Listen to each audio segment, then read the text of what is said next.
Hi, my name is Nick Stasulis and I work with the main office of the New England Water Science Center.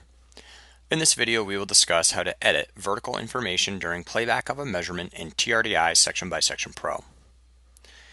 During playback and review of a measurement in Section by Section Pro, you may find entries that are incorrect and need to be fixed, like an incorrect transducer depth, or entries that need to be changed based on data quality or a more detailed analysis, like extrapolation, water track error threshold, or the water depth source.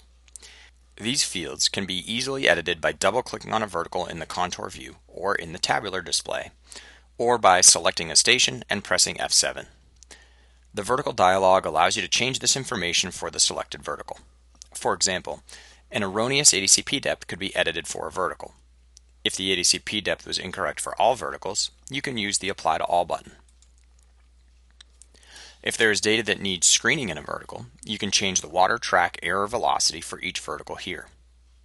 This will only change the value for the vertical you are editing. If there is a significant amount of invalid data that is due to depth reference issues, you could switch between bottom track, vertical beam, composite, and manual depth here.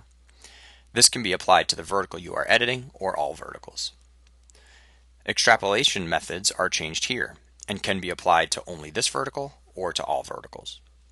Usually the extrapolation method will apply to all verticals. However, if the velocity profile changes significantly in the cross-section, the extrapolation method can be changed for individual verticals.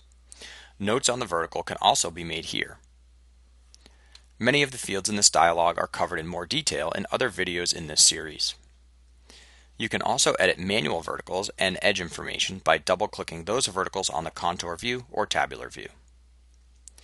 If any changes are made from the default settings, or the settings used during data collection, it's good practice to document those changes in measurement notes.